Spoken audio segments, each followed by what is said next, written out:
Grow में आप option trading में स्टॉप लॉस किस प्रकार से लगा सकते हो, ये हम इस वीडियो में समझेंगे। अब दोस्तों, दो तरीके से आप स्टॉप लॉस लगा सकते हो। या तो आप ट्रेड जब ले रहे हो तब स्टॉप लॉस लगा लीजिए, या तो आपने ट्रेड ले लिया है उसके बाद आप स्टॉप लॉस लगा सकते हो। तो दोनों मेथड में आपको बताऊंगा। इसी के साथ मैं आपको ये भी बताऊंगा कि अगर आप अपनी पोजीशन को एक दिन से ज्यादा कैरी करना चाहते हो तो कैसे आप अपने स्टॉप लॉस को भी एक दिन से ज्यादा के लिए लगा सकते हो। क्योंकि मोस्ट ऑफ द लोग क्या करते हैं, स्टॉप लॉस तो लगा लेते हैं पर वो सिर्फ एक ही दिन के लिए वैलिड होता है। और अगर आपको 4 दिन पोजीशन कैरी करनी हो तो 4 दिन के लिए भी आपका स्टॉप लॉस वैलिड होना चाहिए। तो वो भी कैसे करना है, एग्जाम्पल के साथ ही समझते हैं। चलिए स्क्रीन पर। तो निफ्टी 50 के मैं ऑप्शन चेन में इधर जाता हूँ और इधर से एक दूर आउट ऑफ द मनी का एक ट्रेड ले लेता हूँ, क्योंकि उसमें ज़्यादा फ्लक्चुएशंस नहीं आएंगे। तो ये इस पर क्लिक करके मैं बाय साइड का ट्रेड ले रहा हूँ, तो बाय पर हम क्लिक करेंगे और डिलीवरी में ही ले रहा हूँ।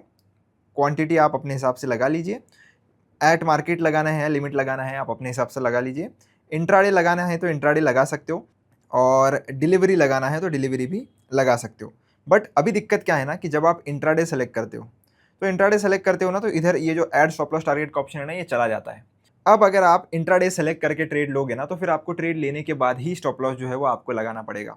तो मैं क्या करता हूँ ना, वैसे भी इंट्राडे सेलेक्ट करके आप ट्रेड अगर लेते हो तो उसका कुछ फायदा होता नहीं है। आपको जितना मार्जिन देना पड़ता है उतना ही मार्जिन देना पड़ता है।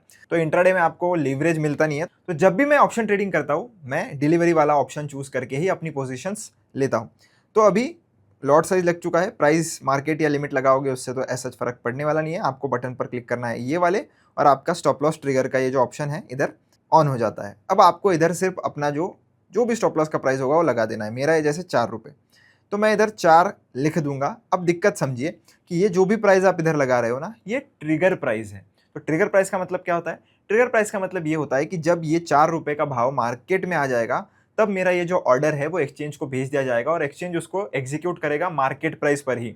बिल्कुल भी गारंटी नहीं है कि एग्जैक्टली 4 रुपीज पर ही आपका ऑर्डर एग्जीक्यूट हो। वो थोड़ा ऊपर भी हो सकता है, थोड़ा नीचे भी हो सकता है, और अगर आप लकी हो गए तो एग्जैक्टली 4 रुपीज पर भी हो सकता है। तो थोड़ा ऊपर नीचे हो सकता है, क्योंकि ये ट्रिगर प्राइस है, लिमिट प्राइस नहीं है। और लिमिट प्राइस का ऑप्शन क्यों ग्रो हमें अभी तक नहीं देता है, मुझे भी आज तक नहीं समझा। पर क्या पता फ्यूचर अपडेट में हमें देखने के लिए मिले। पर फिलहाल लिमिट ऑर्डर लगाने का आपके पास कोई भी चारा नहीं है। तो आपको ट्रिगर प्राइस ही लगानी पड़ेगी। टारगेट लगाना है तो टारगेट यहाँ से लगा सकते हो, नहीं लगाना ये क्रॉस पर क्लिक करके उसको हटा दीजिए। अगर आपको चार्जेस वगैरह चेक करने हैं तो अप्रॉक्स रिक्वायर्ड पर क्लिक करके आप चार्जेस चेक कर लीजिए, और इधर आपको मार्जिन रिक्वायर्ड है वो देखने के लिए मिल जाएगी। पर ये जो चार्जेस है ये जब हम ट्रेड ले रहे हैं तब के चार्जेस है। तो इसमें स्टॉप लॉस का ऑर्डर जब ट्रेड एग्जिट होगा उसका चार्जेस इंक्लूडेड नहीं है, वो अलग होता है। तो अभी हम सिंपली बाय पर क्लिक कर देंगे। बाय पर क्लिक कर दिया, नॉट नाउ पर इसको मैं कर देता हूँ और चलता हूँ सीधा पोजीशंस में। अब पोजीशंस में हमारी ये जो पोजीशन है वो आ चुकी है, और ऑर्डर्स वाले सेक्शन में भी जाऊँगा तो ओपन स्टॉप लॉस टारगेट में इधर आपको देखने के लिए मिल जाएगा कि एक सेल का ऑर्डर, जो हमारा स्टॉप लॉस का ऑर्डर है, स्टॉप लॉस कितने पे ट्रिगर है हमारा वो भी लिखा हुआ है, वो इधर आ चुका है। अभी इसके ऊपर क्लिक करके आपको इसमें कोई भी चेंजेस करने हैं तो मॉडिफाई डिटेल्स में जाके आप इसको चेंज भी कर सकते हो। और ऑर्डर डिटेल्स में मैं अगर जाता हूँ तो आपको ये देखने के लिए मिलेगा, तो ये जो ऑर्डर है उसकी वैलिडिटी सिर्फ एक ही दिन की है। इसका मतलब क्या है कि इसका मतलब ये है कि जो भी मैंने ऑर्डर लगाया है ये सिर्फ एक ही दिन के लिए वैलिड रहेगा। तो अगर आप इस पोजीशन को एक से ज़्यादा दिन अगर होल्ड करना चाहते हो तो फिर आपको जीटीटी ऑर्डर की मदद से इस पर्टिकुलर ऑर्डर को लगाना पड़ता है। वो कैसे लगा सकते हो वो मैं आपको बताऊंगा।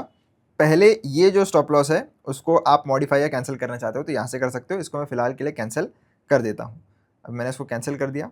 अब ये मेरा पोजीशन है बराबर। अब इसके ऊपर अगर आपने ट्रेड ले लिया है उसके बाद स्टॉप लॉस लगाना चाहते हो तो इसके ऊपर एक बार क्लिक कर लीजिए, और आपको इधर ऐड स्टॉप लॉस टारगेट का बटन मिल जाता है। तो यहाँ से भी आप ट्रेड लेने के बाद लगा सकते हो। सेम चीज़ आपके सामने ऑप्शन आ जाती है, आप इधर जाकर लगा लीजिए। अब अब आपको अगर लॉन्ग टर्म के लिए यानी कि एक दिन से ज़्यादा, जब तक आपकी पोजीशन एक्सपायर नहीं हो जाता तब तक ये स्टॉप लॉस को वैलिड रखना है, तो उसके लिए आपको ये जो सेटिंग्स वाला बटन है उसमें जाना है, और ये जो है स्टॉप लॉस टारगेट ऑर्डर उसको एक्सपायरी पर सेट करना है और फिर कंटिन्यू पर क्लिक करना है। अब आपको जो भी स्टॉप लॉस लगाना है ना वो आप लगा लीजिए। जैसे मैं 4 रुपये का लगाना चाहता हूँ, वापस से सेम। अभी मैं सेल पर क्लिक करूँगा। अब ये जो मेरा स्टॉप लॉस लगा है ना वो लगा है एक दिन से ज़्यादा के लिए। अभी आपको मैं बता भी देता हूँ। इसके ऊपर जाऊँगा, इसके ऊपर जाने के बाद ऑर्डर डिटेल्स में जाऊँगा। तो अब आप देख सकते हो ये जो वैलिडिटी है, जो कि मेरी पहले 12 जून की दिखाई दे रही थी, यानी कि आज ही ट्रेड लिया है तो आज के दिन तक ही वैलिड रहेगा। पर अब ये जा चुका है एक्सपायरी तक, जो इसकी एक्सपायरी है 16 जून को। तो अब जो आपका स्टॉप लॉस का ऑर्डर रहेगा ना वो आपके पोजीशन के साथ लग चुका है। जब तक या तो आप खुद से एग्जिट नहीं कर लेते तब तक ये ऑर्डर वैलिड रहेगा, या तो स्टॉप लॉस हिट नहीं हो जाता तब तक ये वैलिड रहेगा। आप अगर इसके साथ टारगेट लगाना चाहो तो भी लगा सकते हो सेम वे में, बस आपको टारगेट की जगह पर अपने टारगेट का प्राइस लगा देना है, वो भी एक्सपायरी तक वैलिड हो जाता है। तो दोनों मेथड्स मैंने आपको बता दिए, एक्सपायरी तक भी कैसे आप लगा सकते हो और इंट्राडे का लगाना है वो तो फिर बहुत ही सिंपल है। आई होप ये वीडियो आपको पसंद आया होगा। वीडियो अच्छा लगा हो चैनल को सब्सक्राइब करना, वीडियो को लाइक जरूर करना। मिलता हूं नेक्स्ट वीडियो में, धन्यवाद।